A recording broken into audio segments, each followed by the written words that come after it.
नमस्कार, आप देख रहे हैं फिल्मी बीट। एक बार फिर से तेजो की वजह से विर्क फैमिली को मिला उनका सम्मान। खुशवीर सिंह को फिर से मिला वो सम्मान जिसके लिए वो बहुत दिनों से थे बहुत ही ज़्यादा परेशान, यानी कि उनकी पॉलिटिकल पकड़। एक बार फिर से खुशवीर सिंह को एमएलए के चुनाव लड़ने के लिए उन्हें एलिजिबल किया गया। जी हाँ, यहाँ पर आपको बताते हैं कि क्या हुआ है। आप सबको तो पता ही है कि खुशवीर का सब कुछ खत्म हो चुका था।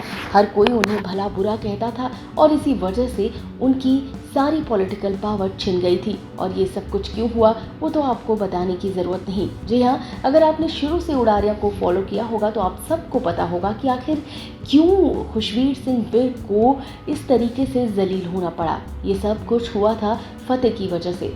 फतेह ने जिस तरीके से पहले तेजो से शादी की थी और फिर अपनी साली से ही फतेह ने कुछ इस तरीके से अफेयर चलाया था और फिर नौबत ये आ गई थी कि तेजो और फतेह का तलाक भी हो गया और फिर से जैस्मिन से शादी की उसने और वहाँ पर भी फेक शादी की और फिर ये सब कुछ जो हुआ उसकी वजह से काफ़ी ज़्यादा बदनामी हुई खुशवीर विर्क की।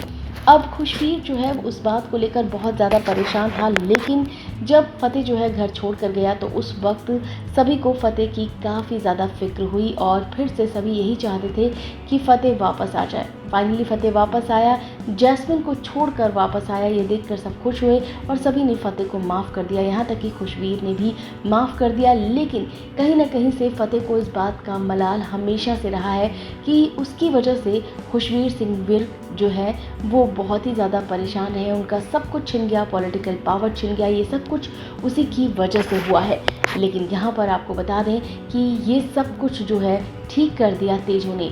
तेजो की वजह से वापस लौटा खुशवीर का सम्मान, जो सम्मान चला गया था। यहाँ पर आपको बता दें, यहाँ पर सारे लोग आते हैं, पॉलिटिकल पावर वाले लोग आते हैं और खुशवीर सिंह विर्क को कहते हैं कि आपको एमएलए का चुनाव लड़ने के लिए कहा जा रहा है, आपका नाम फिर से डाला गया है और ये सब कुछ तेजो की वजह से हुआ।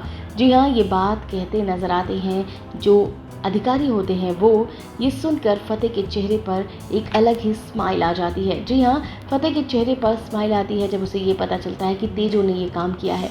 जाहिर तौर पर तेजो बहुत सारे काम करती नजर आई। तेजो ने विर्क फैमिली के लिए बहुत कुछ किया, लेकिन अब यहाँ पर जब तेजो ने एक और चीज़ की और वो भी विर्क फैमिली की वजह से ही किया, देखा जाए तो इसमें तेजो का कोई फ़ायदा नहीं था। वो सिर्फ और सिर्फ यही चाहती थी कि उसकी बहन का घर बस जाए और उसे ऐसा लगता था कि एक मौका दे दिया जाए तो शायद जैस्मिन सुधर सकती है। और वो यही सोच रही थी, अब जब विर्क फैमिली में खुशियाँ आ रही हैं तो उसे रोका नहीं जाए, और यही सोचकर फतेह से उसने झूठ बोला। लेकिन फतेह ने तेजो को काफ़ी भला बुरा कहा। अब देखते हैं इस घटना के बाद फतेह किस तरीके से रिएक्ट करता है तेजो के साथ। इस वीडियो में बस इतना ही।